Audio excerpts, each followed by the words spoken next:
Happy 50th anniversary, Apple! Today I'm going to talk about why I quit.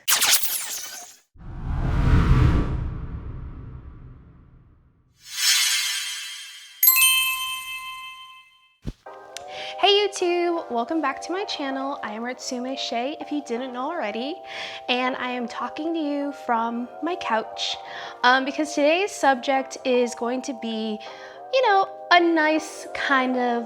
a nice key, a nice like sit and chat because it is going to be a story time. It's gonna be a story time about something that honestly, it's kind of funny how much I don't talk about this.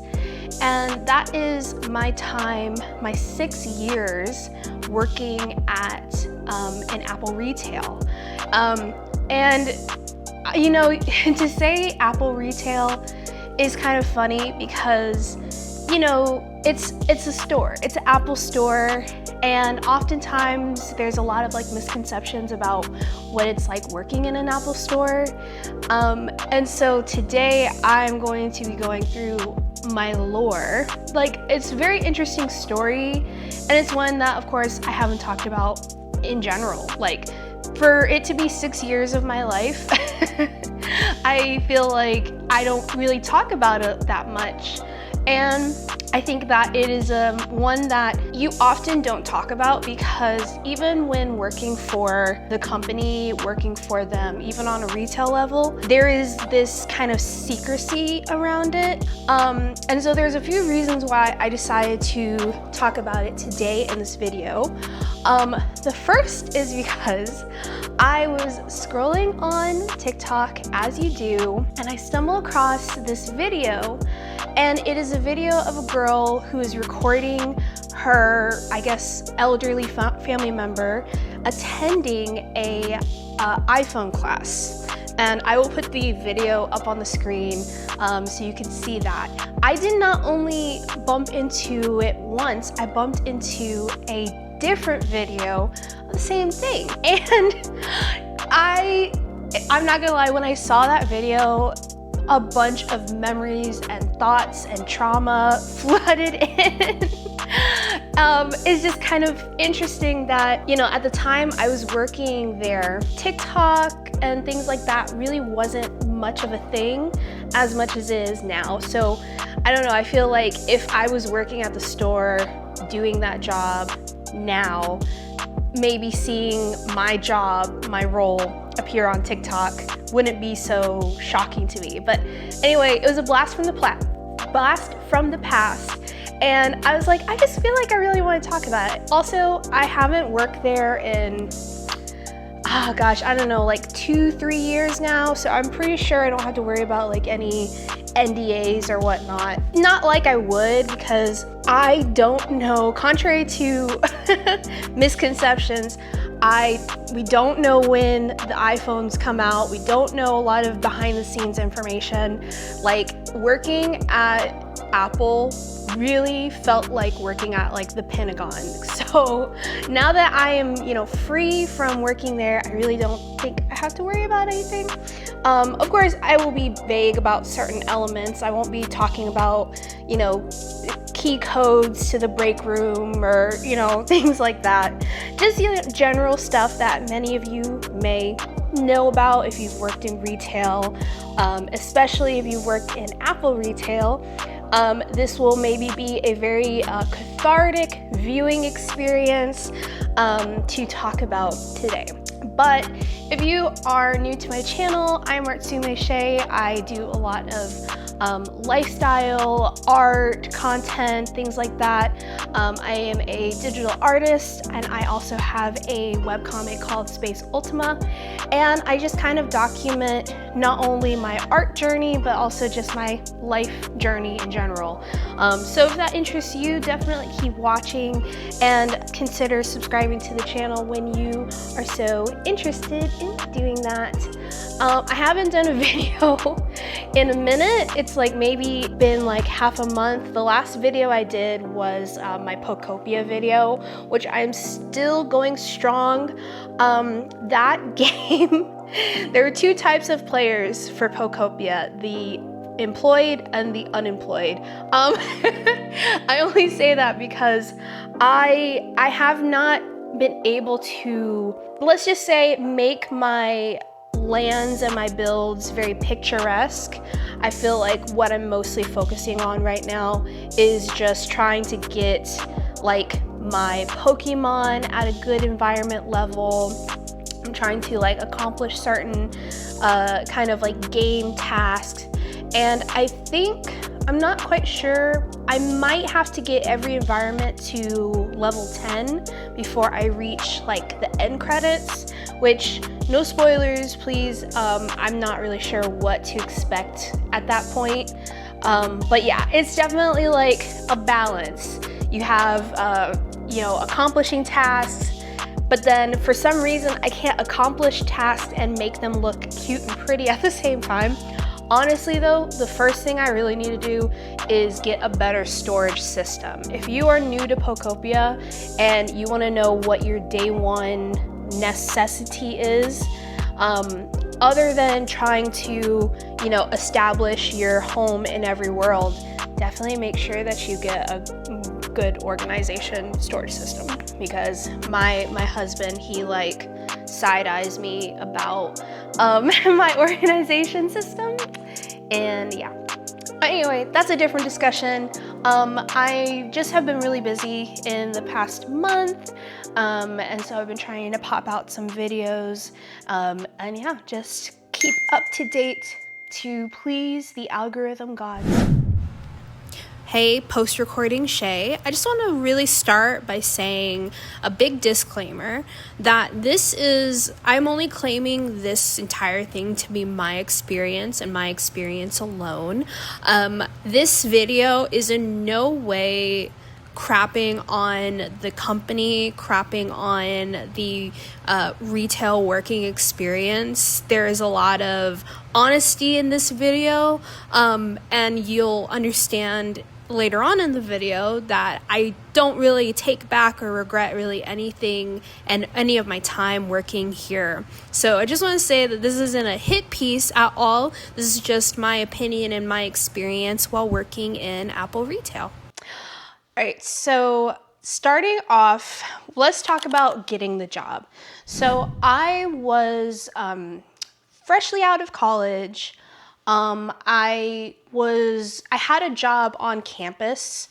So because of me graduating, most of the time, at least at the time then, they did not want, you couldn't have a campus job and not be, especially if it was like considered like a student level job, you couldn't continue working there after you graduate. So, you know, of course, I was looking for a job. I was still living with my parents, so I really didn't have to worry too much about, you know, my needs and a roof over my head.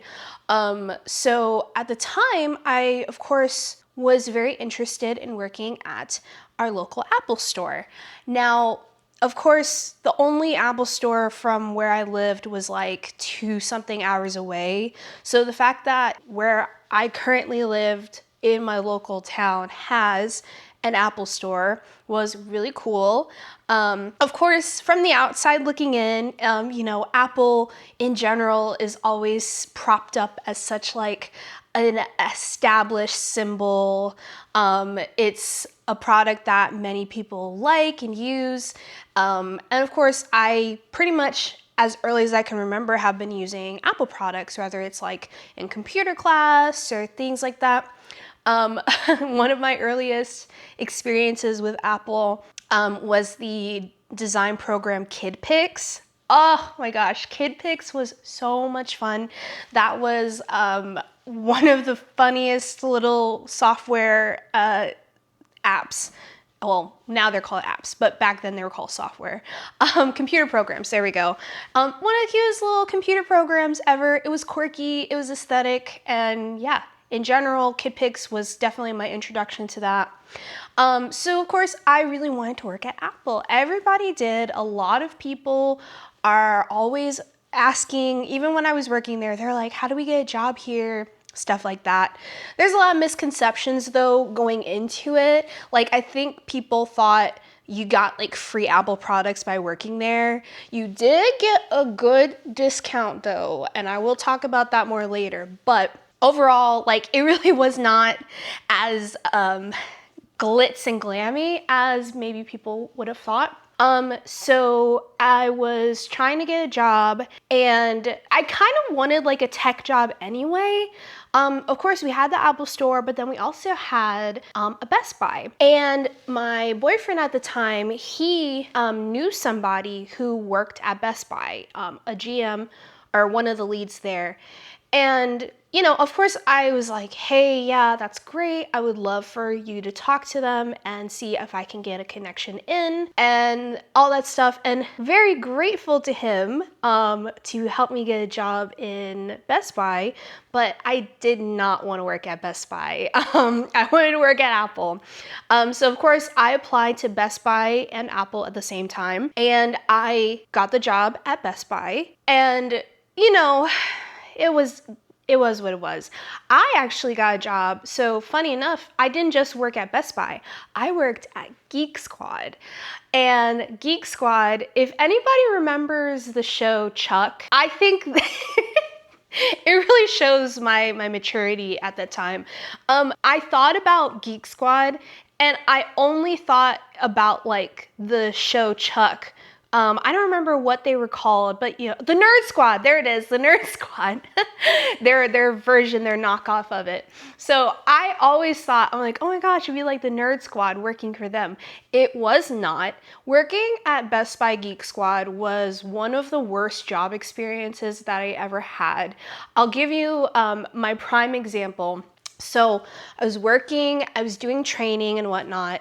And of course on Saturdays, retail is super duper busy. So I'm freshly done with training, but I had not gotten out and gotten training on the floor. I only did like the modules and stuff like that. They have me, they're like crammed and they're like, oh, if you can just like man the counter and whatnot. And I'm like, okay, I have no idea what I'm doing and it's gonna show because nobody has trained me on this, but they just threw me out of the nest, which, you know, I'm not surprised a lot of places do that, but still. And so of course Geek Squad has this ability for you to get your, you know, tech taken a look at.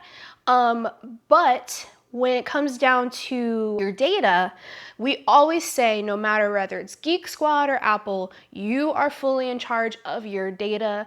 You are in charge of your storage on your device. So making sure that your stuff is backed up, making sure that, you know, all this other stuff, because sometimes with repairs, your stuff might get wiped. We may have to just completely reboot the whole system, stuff like that. This guy comes in who I'm guessing he was like, you know, he was already kind of disgruntled and he ends up needing his device seen.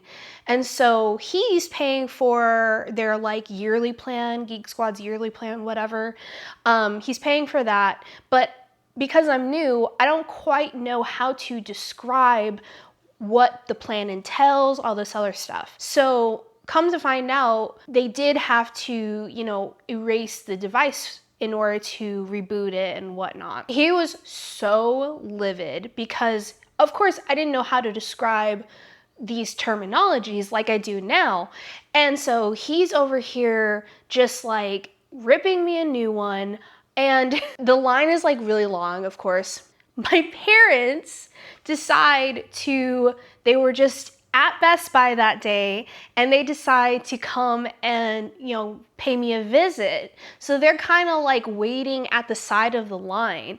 And at the same time that they're to the side, they are having to witness this man being a complete a-hole to me. And I literally am like on the verge of tears because one, I don't feel prepared for what I'm doing. My parents are witnessing this. Of course, they don't think anything ill of me, but the fact that they have to like sit there, because what are they gonna do? Like, you can't just come up and try to defend your adult daughter from, you know, whatever lashings that she's getting. So finally I had, you know, a manager come in and try to diffuse the situation. But moving forward after that, afterwards, I I went into the little back cove and I just cried. I cried because that was like the most embarrassing experience that I had ever publicly gone through. Yeah, and it was ridiculous. And I very much did not want to work at that place anymore. So anyway, that's just a little side note. That's kind of describing the trauma that I had come from and why I really, really wanted to get a different job. All right, so I worked at Best Buy for about 3 months. 3 months is at how long it took me to get my job at Apple. It is like getting a security clearance when you're trying to get that job. The hiring process for Apple is so slow, in my opinion, unnecessarily slow. I mean, usually when a place says that they're hiring, like, they mean it, you know? So when you apply for a place, well, granted, it's completely different now. Nowadays, it takes 6 months to get a rejection email. But yeah, overall, I was like, well, I'm just gonna make the best of it. If this is my life, working here at Best Buy, it is what it is. But I had gotten a call from them, from Apple, and the call from Apple then resulted in a round 1 interview, which then resulted in a round 2 interview. I think their interviews, they do kind of like group interviews at first, to what I can recall. And also, don't do group interviews. Like, it's like, in my opinion, this type of like mind game to try and like get the people who are desperate for a job to like try to like one up each other and like try to, just try to get ahead of the other person and put on this like facade, in my opinion.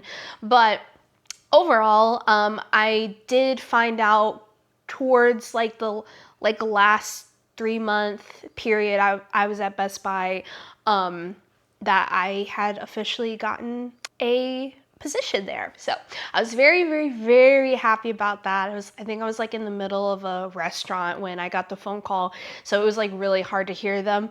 And then I went in and boom, I got the job.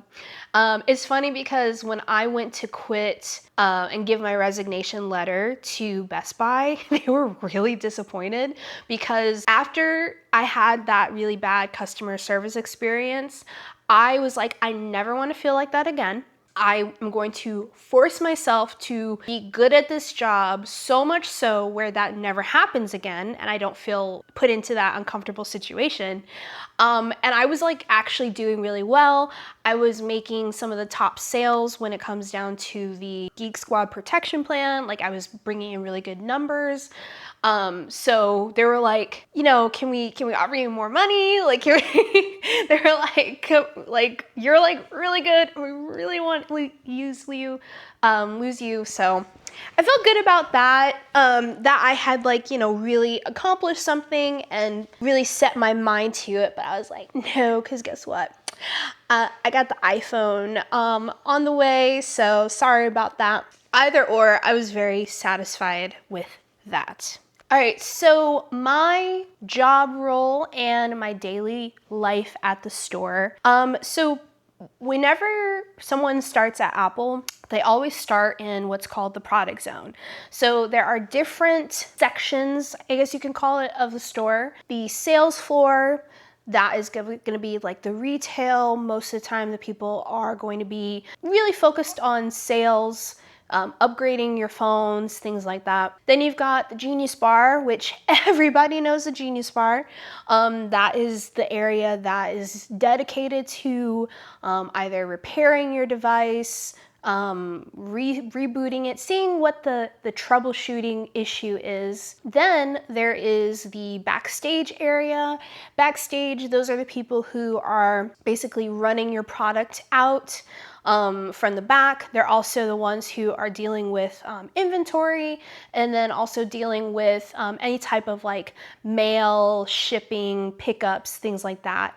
And then of course you've got the managerial staff as well. There is a section of that entire store flow that is so interesting because it is the role in the store that I would say it's a pretty sweet deal. I'm not gonna lie, but it's also the most misunderstood role in the store, and that is the role that I wanted. I wanted it not necessarily because of it being misunderstood, but when I originally applied on the website, one of the roles openings was for this role. Of course, come to find out, you have to start from square one when you first start working there. And so that role, that section, has the weirdest, most, one, obscure name, two, does not give any indication on what you are doing, and three, just describing it to a person in the store was so difficult at times, but we made it work. So the role in the store, the department, should I say, was called Today at Apple. Today at Apple is the classes that are taught, the additional enrichment and engagement around your devices outside of just, making phone calls and surfing the web. Today at Apple was designed to be a kind of class instructed throughout the day where people could learn more about their devices and learn more of like the nitty-gritty abilities that you can navigate in your device. Whether it's learning how to take better photos with the camera, understanding the different types of apps, whether it's like learning how to do Procreate on your iPad, or learning how, to make music in GarageBand. I saw like, it's so funny to think about it, and I'm just being completely honest. So there was, of course, the Today at Apple squad, and I want to say that they had, at the time, 4 or so employees. And that scene in Monsters, Inc. where you're going, they see the big MVP monsters and the door opens and they walk onto the scare floor and they're just like doing this like slow-mo walk. They're so cool and stuff. That is what I thought the creative team was. I was like, they are so cool. They get to like do fun things with the devices. They get to like make music and take cool photos and do cool demos on the floor, like all this stuff. I wanted to be them. And at the time, there were no openings. Now, there was an opening fairly soon after I joined. I want to say 3 months after I started working there. And I think he needed to quit to go focus more on like medical school or something. And he was a part-time. So when he ended up, resigning and leaving the store, that opened up the creative part-time position. And that's where I got to swoop in. So yeah, fairly soon after I started working at the store, that creative position opened up, and I was very, very happy about that. And so, what does it mean to be a creative, and what does it mean to work in Today at Apple? Like I said, the classes that you teach throughout the day, it's kind of like, a schedule based, each being like 30 minutes to 1 hour blocks of, going and teaching these classes. And people would basically go online and they would sign up for the classes. These classes were completely free, and I think they are still completely free, which was a really great selling point. Like, think about it. You're told that you get to spend a 30-minute to 1 hour free session in a store with somebody to have them teach some of these things that you don't know about your device, and you get to learn about them. That's super cool. For some reason, that's not easy to sell, and it's not easy to sell to people maybe of a younger age. It's very easy to sell to people who are of older age. And that is something that was the base reality of working in Today at Apple. And of course, that TikTok that I showed towards the beginning of the video is very much what the daily life of working in Today at Apple was. There were some highs, there were many highs. There were some lows and some frustrating points. At the time, our classes that did the best was the how to use your iPhone classes, how to use your iPad, how to use your MacBook. Those were the big classes. We would sometimes have a whole table of people in that small little Apple store. We would have a lot of folks. And so I will also put, of course, pictures as visual aid because it is just super funny to look back on.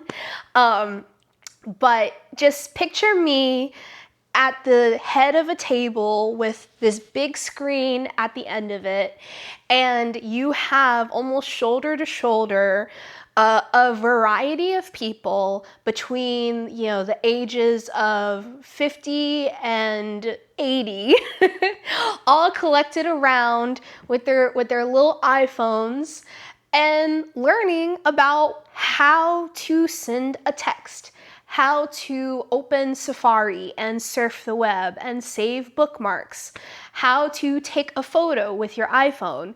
And I will be completely honest, as somebody who was born, you know, in the, you know, millennia, you know, we often take for granted the fact that we are born with these things in our hands practically. And if you weren't born with it, by the time you reached, I don't know, maybe elementary school, a computer or phone was like a part of your daily life. So I feel like going into this, I had a lot of patience. I had a lot of understanding because, yeah, like I feel like we take for granted the fact that we know how to use an iPhone. Most of these people who I taught, by the time they retired from, you know, their jobs, it's not until after that that a lot of these, you know, a lot of these newer technologies came to be. So yeah, I think that it was a necessity. I felt like a lot of pride being able to teach these classes and, you know, share these things with people. There were some days that were a bit frustrating because with those classes, every class felt different. Every class felt like, you know, depending on the level of everybody, like where their skill level was. Some days I had to go really, really slow at teaching. Other days I would just be like rapid fire, and maybe a lot of people really already understood what I was talking about. Some days I would teach a class and we would only know 2 skills. We would only learn 2 skills because that just went to, you know, show you just what the skill level of the people around there was. There were, of course, opportunities to teach people other than, you know, boomers. We had a lot of classes that were aimed at kids. And so that was really fun being able to do, every summer we did like a summer camp, company-wide, it's like a summer camp. And so kids would sign up and basically you had different subject tracks. There was the photography track, movie making, garage band, music making, and then the arts and design ones. And so that was really fun because we would basically throughout the week, they would continue showing up and we would have like this cool finished product. Oh, and coding. We also taught a coding one too. As you can tell, you know, being able to go beyond just the purchasing of a device was a lot of fun. Like I said, it was very much a privileged position in the store. We didn't really have to deal with customer service issues that much, and we really didn't have to deal with sales. Our department was very, very small. I want to say it was even smaller than the backstage inventory folks. So we were very much like, kind of like had all eyes on us because, you know, unless there was a position open, you really couldn't get into that section of the store. I felt like, though, our section of the store, it was kind of a double-edged sword because we were also very niche. And sometimes for me, it felt like we didn't really get enough eyes on us to actually have people like beyond maybe elderly people taking our classes. Like, there were things that we could teach that was, cool and enriching to maybe like more younger people and stuff like that. But see, the reason, in my opinion, why today at Apple, those classes really only aim at either really, really young kids or really, really old folks is because the information we taught was not anything different than what you could learn online. If I want to learn about a new feature or about something that I can do on this device, I know how to Google it. I know how to go on YouTube and research and find out how to do X, Y, and Z. So I think that was the biggest disadvantage because, yeah, like if, you're in the product zone and you're talking to people about like, them getting a new iPhone, if you're talking to somebody who's like 19 to 25, telling them about a class where you can learn more about your device, I don't really think that gravitates to them because that's what they do every day. They look up stuff, they find out information, and they're not really going to go out of their way to take a free class in the middle of the mall. So I felt like, unfortunately, there was a time where it was really difficult for people to come to classes because the interest was really only with older people or kids. As far as the, like store environment, I feel like Apple, it's so funny because I feel like Apple hires very specific people. They hire intelligent people, talented people, and they also do this thing where they somehow are able to always hire very on-trend people. People who are kind of like, are cool and in the know. And it's just so funny because, and I'll be talking about this later on, I did end up going to an event that had a lot of Apple employees at it. And of course, I show up to the hotel and I don't really kind of know what to do. I'm just looking around and I start seeing these people who are very charismatic and stylish and stuff. And I think the overall joke is that you can definitely tell an Apple employee from a mile away, because I'm looking and I'm seeing these people who are like very like extroverted and stuff like that. And I'm just like, I think these people are part of Apple. And lo and behold, they are. I think that this is my opinion, of course, this entire thing is my opinion, but Apple does this really good thing of making you feel like you're doing something different. That is the Apple MO. The motto is think different. So I feel like there was an element of kind of like, for lack of a better word, drinking the Kool-Aid, where, you just felt like when you were showing up, you were doing something beyond retail. You were doing something different. You were doing something worthwhile. You could work at a Verizon or a Best Buy. You could work there, but to work at Apple, you were doing something like really, really cool, really like outstanding.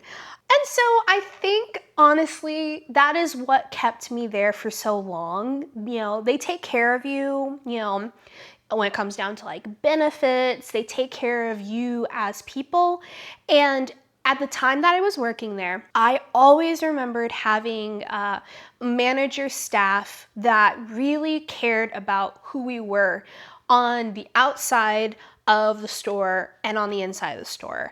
I will say I remember having, managers who, when I connected with them on my goals and aspirations, they weren't, when I started talking about goals that did not involve my job, they were 100%, well, at least from what they showed, they were very interested and intrigued because they knew that to be a good employee, you had to have things outside of work that matter to you. So I always think that that's important because that is the essence, in my opinion, of like work-life balance. So yeah, I would say at the time, my worst day there was still better than like my best day at Best Buy or something like that. And then of course the people there, like I said, they very much hire, you know, really great people who are interested and, you know, really wrapped up into creating a great environment. So yeah, like even to this day, there's a lot of people who I used to work with there who I still consider friends. So I think that it's important when, you know, you can enjoy and commiserate with your fellow employees in the break room to help you get through the day. It also got to a point where I was starting to want to have more movement. Like I said before, at the time I was working as a creative and I wanted to get promoted. There were a lot of things that I was trying to do. I was trying to move out of my parents' house. I was trying to have, you know, more financial freedom. So I did end up getting promoted to being from a creative to a creative pro. So that was really cool. And I felt like I was becoming more of a voice in the store. In general, I felt like my time at Apple really kind of helped me get out of my comfort zone, get out of my shell. It helped me be more comfortable in front of people and also be more of a leader. So that in general, I would say was the biggest takeaway from working there. I feel like I wanted to kind of like stay hidden, and that is very much a job that you cannot do that with. But there are, of course, things that maybe my job at the time really wasn't giving me. Apple really likes, like I said, they have such interesting naming conventions. And so there are opportunities to kind of like do a trial run outside of your current role. And those were kind of coined as like experiences. So I'm not going to call them that for the rest of this because they're really like, I don't know, to call them an experience is like, in my opinion, it gives it way more weight than it needs to. But I'm going to kind of call it internships because in reality, that's what it was. So while I was in the store, there were quite a few of like internships that I was able to do. I was able to do a lead internship, a manager internship, and it's basically like you get to do all of the work and have all of the stuff by title only, but you don't get paid anymore. And looking back on it, I kind of get pissed off at that because I was completely okay with that and everybody was okay with that. But to do like an internship is basically to step outside of your role for about a 3 to 6 month period and basically do, you know, something different, to try it out, to give it, it's kind of like a trial, a free trial to see if not only you would be a good fit for this thing, but to also gain the experience to bring back to your current position. I learned that I never want to be a manager, or at least I never want to be a manager in like retail, in those types of areas, because honestly, it felt like less like a leadership role and more of like I was just trying to make sure that people were going on their breaks on time and then, you know, dealing with customer service issues. And then at the end of the day, just giving the customer whatever they want, because it's better to, you know, have the customer have like a good taste in their mouth about, you know, the situation and about the brand than it is to actually hold the customer accountable. But, you know, I digress. So my real like best experience when it came down to my time working at Apple was quite a few times actually. So the first time that I got to do a career experience or a corporate internship basically was it was actually right at the cusp of the panoramic. And that was, I want to say, right around summer of 2020. So I had applied for a corporate internship. They hold these, I want to say, bi-yearly. And it's basically you're a retail employee who wants to maybe see what opportunities there are in corporate. And this is also a great way for you to have kind of this like work resume, this body of work that you have to, you know, show for future employment prospects, especially within the company, that, hey, I had this internship, I was able to prove myself in this area. And of course, being able to already work in that role, in that job at the time, would probably make you look pretty good on the resume, pretty good on paper for those opportunities. So my first kind of corporate internship was to work for Today at Apple Programming. And this was so exciting to me because Today at Apple Programming, it obviously made sense for me because I am the person who teaches the classes on a retail level. So to see the behind the scenes of how these classes are orchestrated and put together, it would be super cool, very synergetic.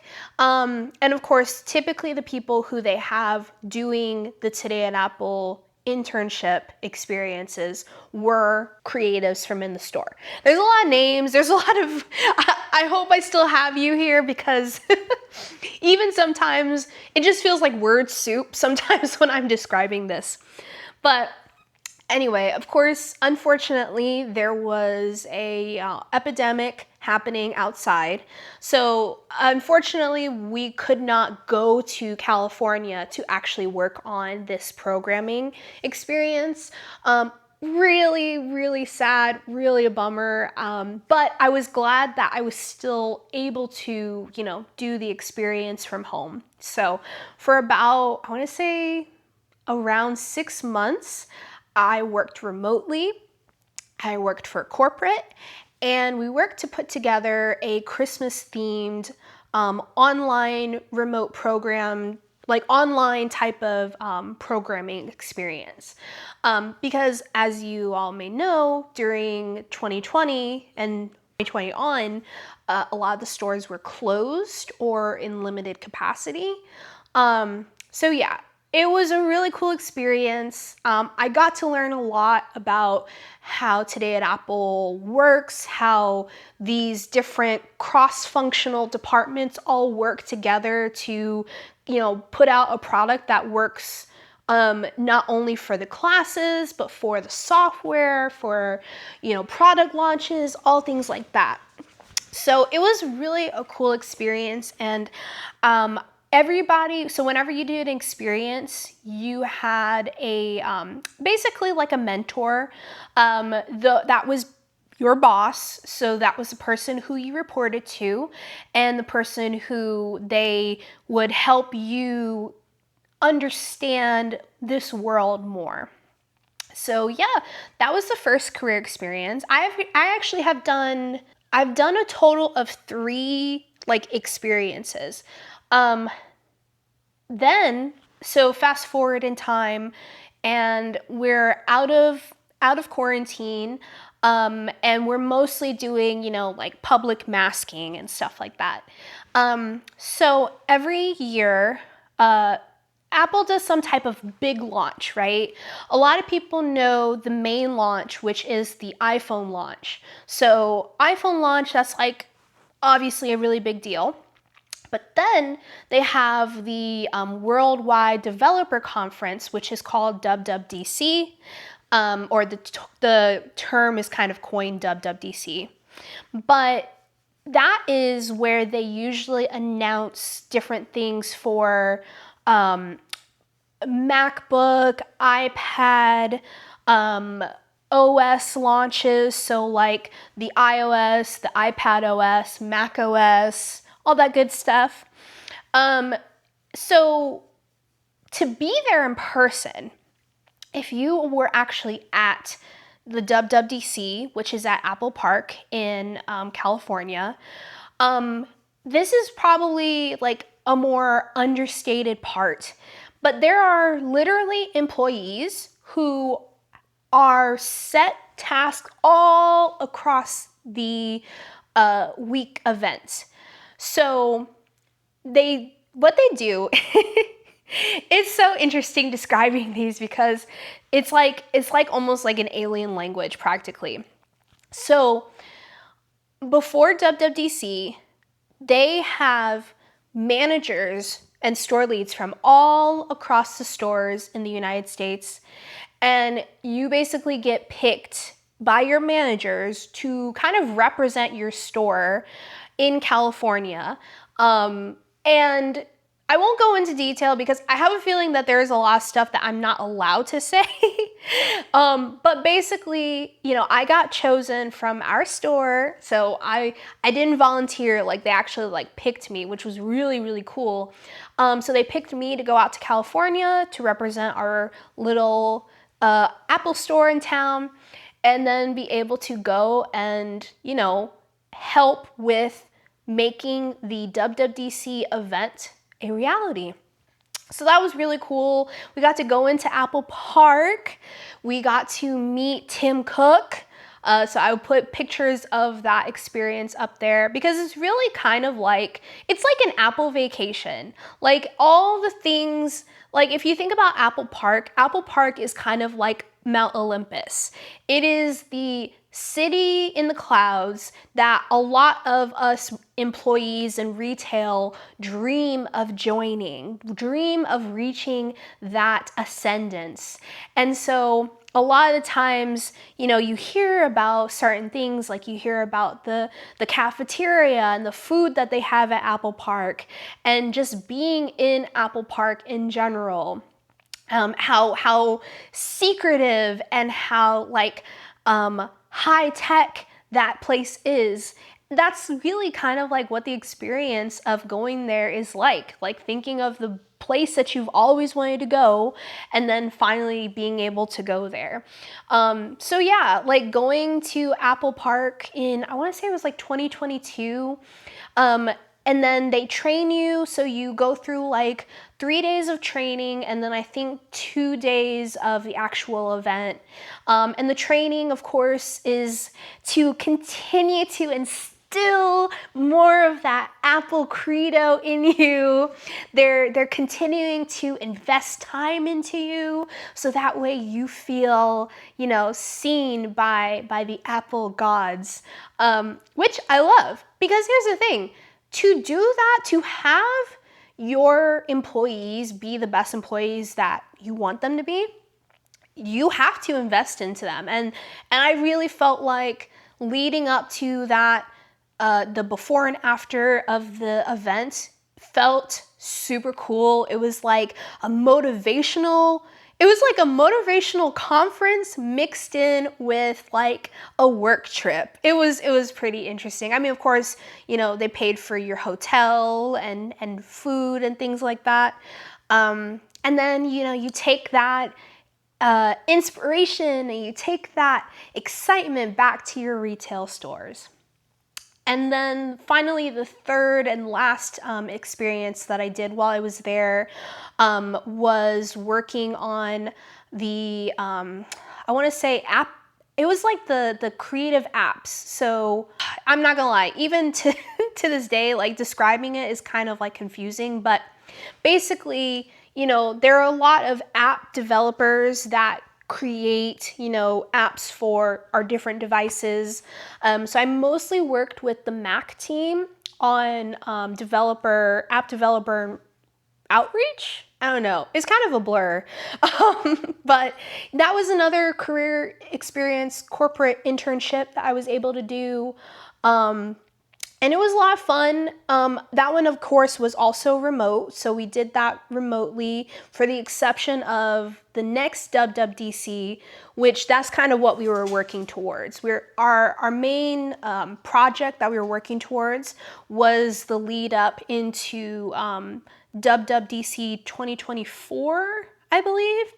And I got to be there when the Apple Vision Pro was announced. That was pretty cool. So of course I'll put pictures up. But yeah, I was at Apple Park. I was in the audience when the whatchamacallit was announced, the Apple Vision Pro. Granted, even to this day, I don't even think at the time I witnessed it that I was like that into it. I was like, what is this? It's like a, what is it? Oculus? It's like an Apple Oculus or whatever. I don't know. I think that they're still trying with that, because to be at the store, or sorry, to be at, WWDC when they announced the Apple Vision Pro, and then to also then go back to our store and have to but yeah, to be at the store and also have to sell that to customers was interesting.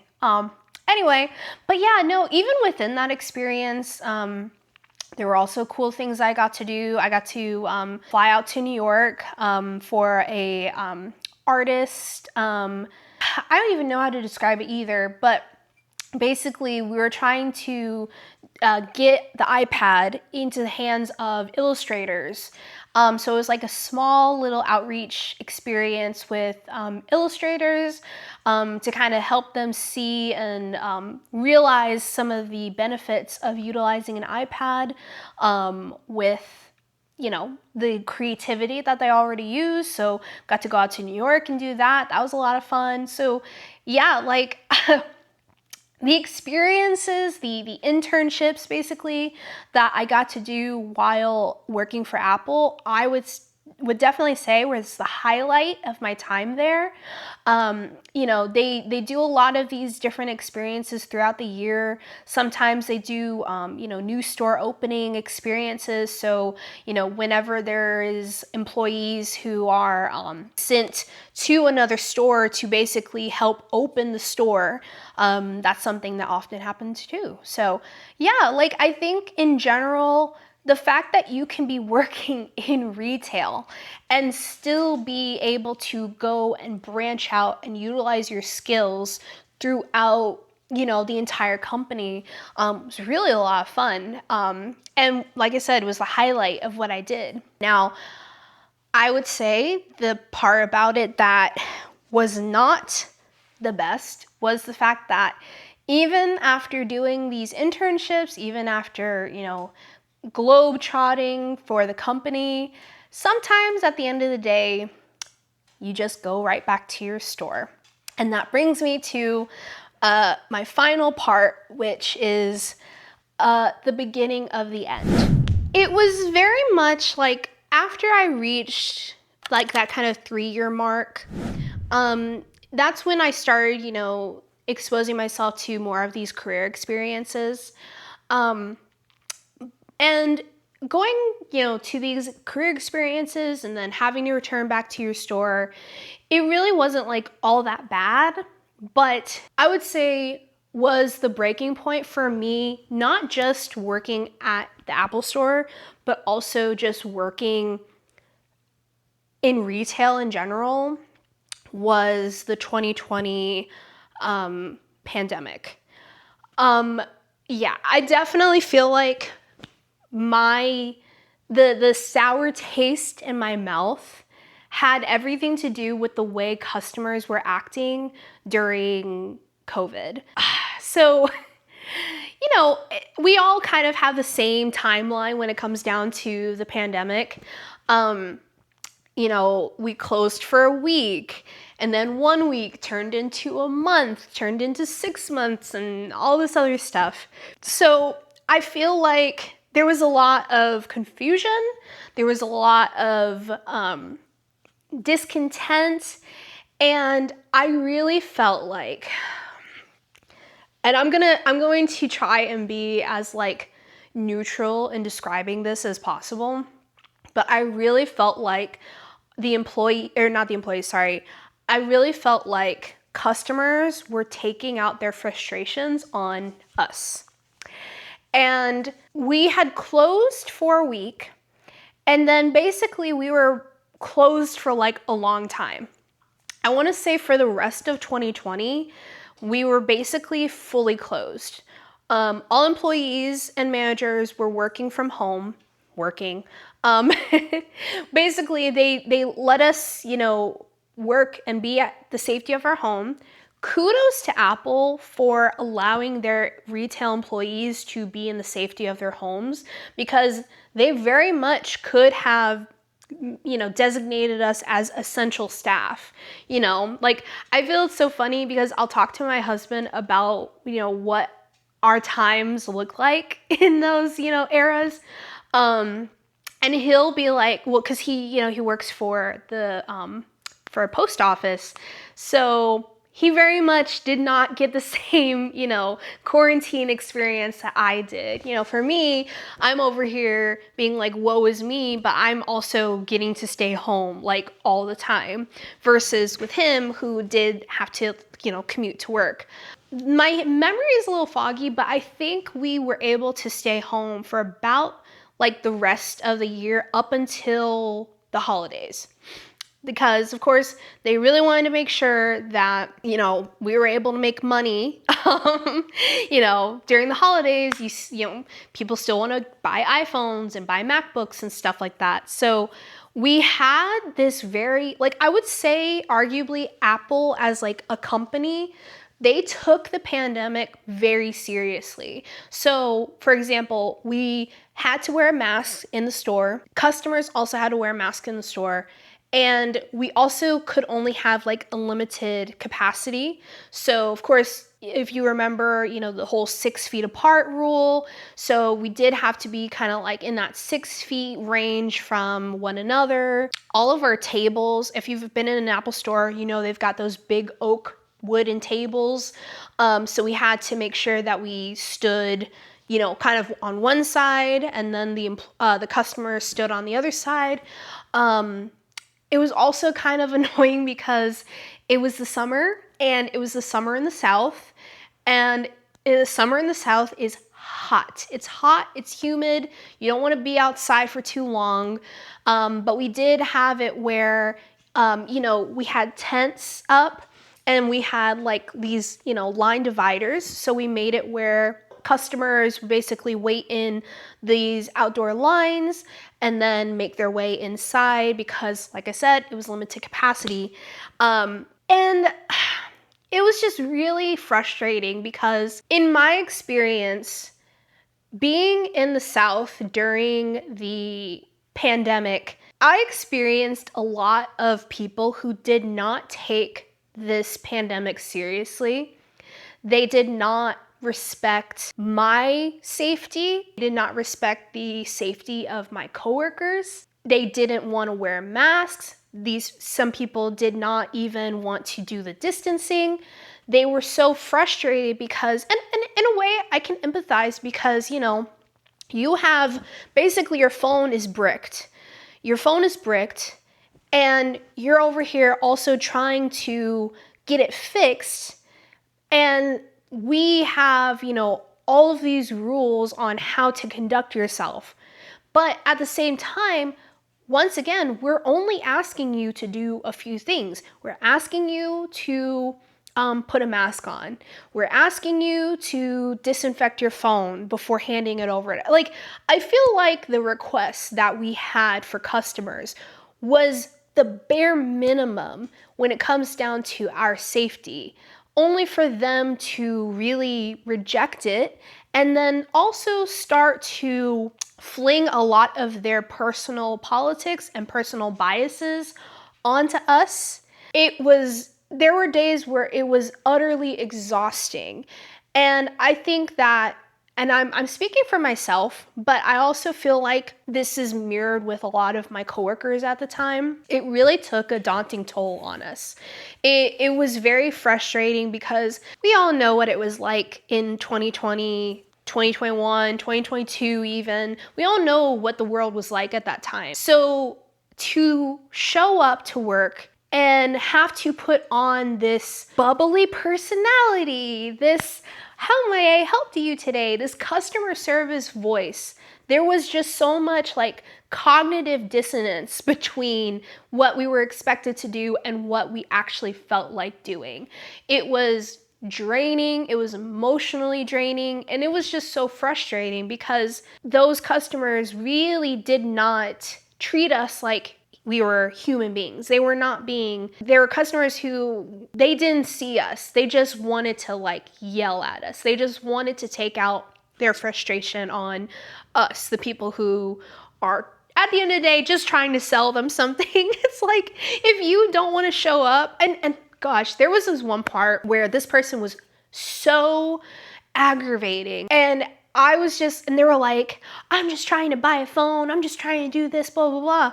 And I literally told them, and I was like, oh yeah, you can do everything that you're talking about online. You want to buy a phone, you want to get help setting it up, you can do all of that online. You can buy the phone off of our website. You can get in touch with over the phone support, and they can walk you through the steps. If you have access to someone else's phone, you can call from there. You can activate your phone over the phone. But you know what I'm saying? Like, there were times where like I just could not put on a facade any longer. And after things got better and, you know, stuff started opening up and more, that's also kind of like sporadically when I was starting to do my experiences. So I would go do an experience, and then I would come back to the same crappy customers. And then I would go off and do an experience, and then I would come back and I would have to deal with crappy customers. I would go off doing experience. So that, and then also the more recent time I came back to my retail store, I not only had to deal with crappy customers, that's when I actually started having to deal with crappy management. Now, management over the years of my time, like honestly, I worked there for 6 years, and I have seen like kind of a revolving door of manager staff. Not because any of them, well, there were some that did get fired for reasons that I will not talk about in this video, but there were times where, you know, managers would kind of hop to different stores. And towards the end of my time at the store, there was this one manager, and I don't want to say she's the reason that I left.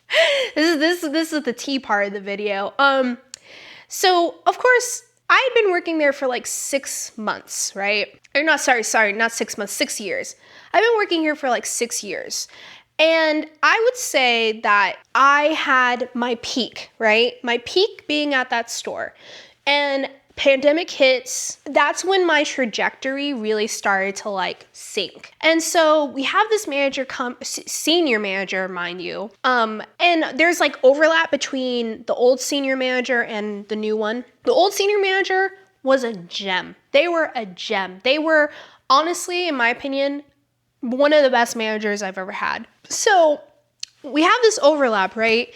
And I promise you, this manager, in my opinion, I feel like they really were receptive to people kissing her butt. And they were really receptive to people kind of being like, oh my God, look at me. This is what I'm doing. This is blah, blah, blah. She was very receptive to that. Me, on the other hand, I'm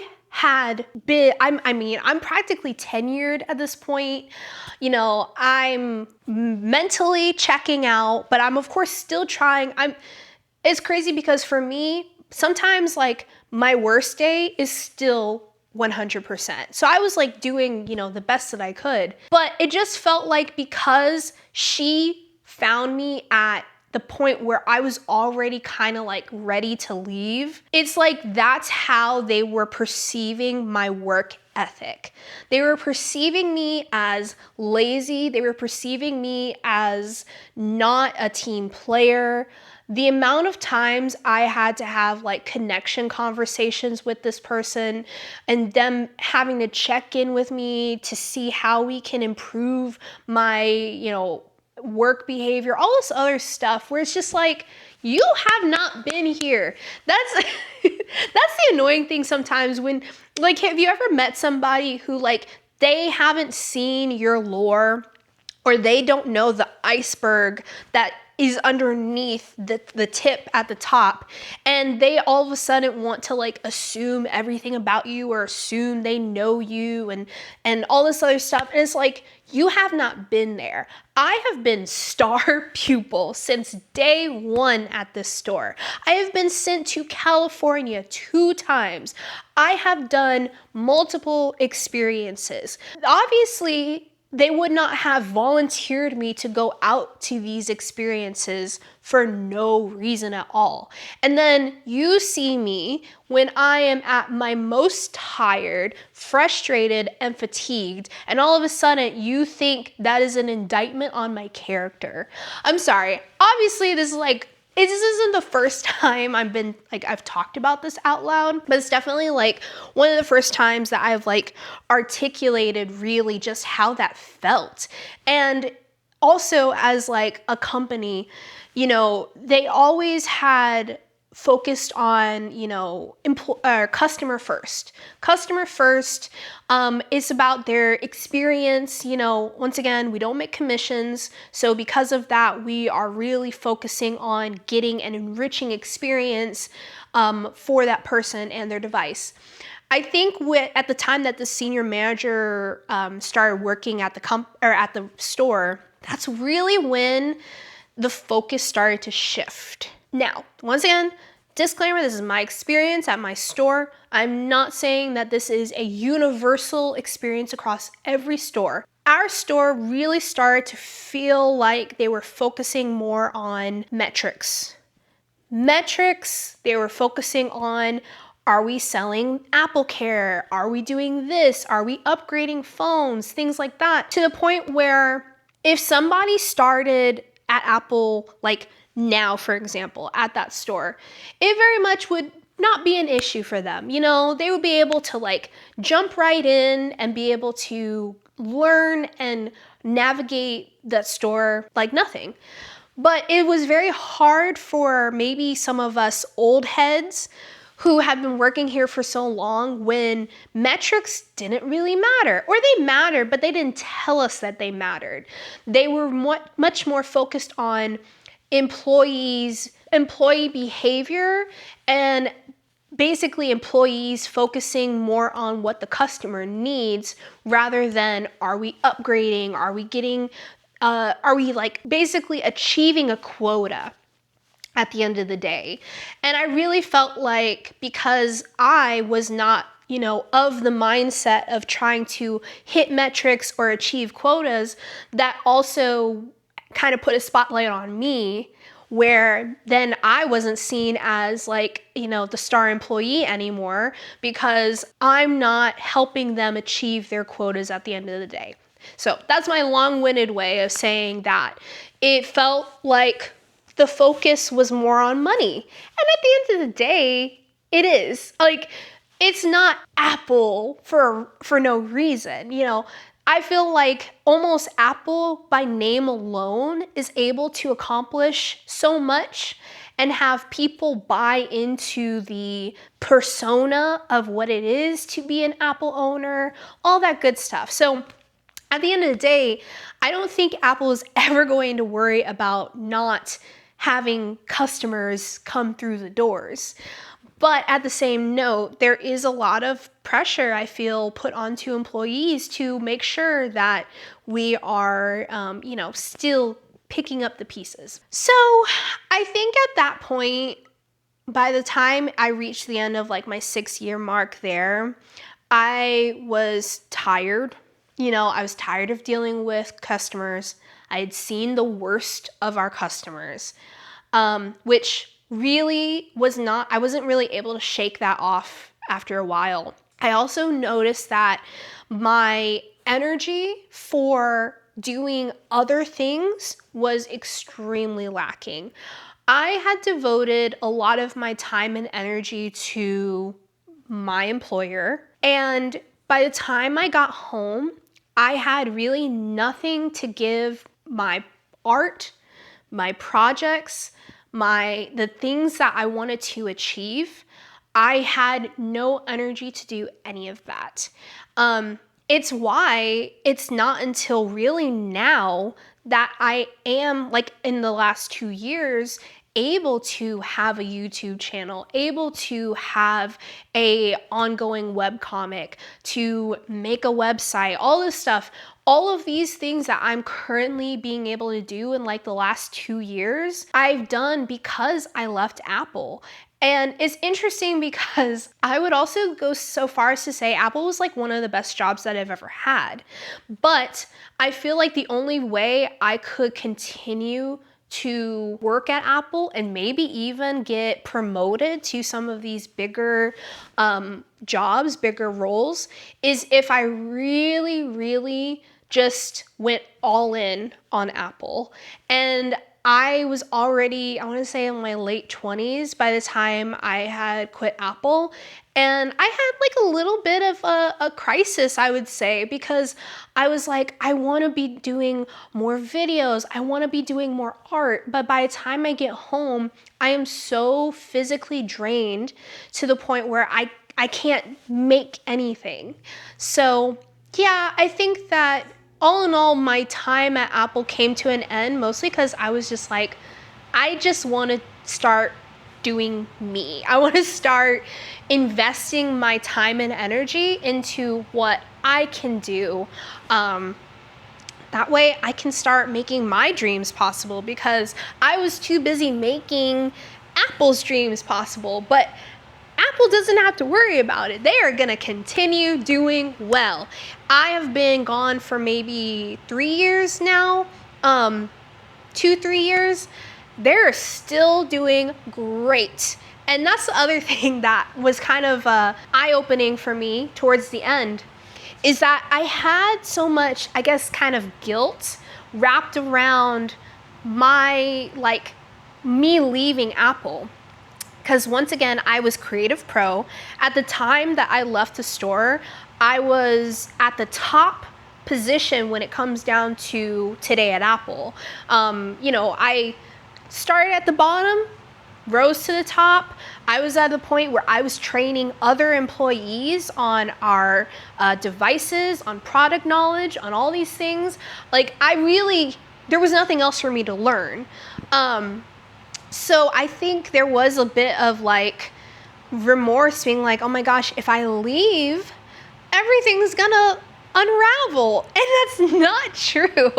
If you are currently on the fence about a job that you're trying to leave, do not think that that place is going to just combust as soon as you resign. It's not gonna happen. And if it does, that says more about them than it does you.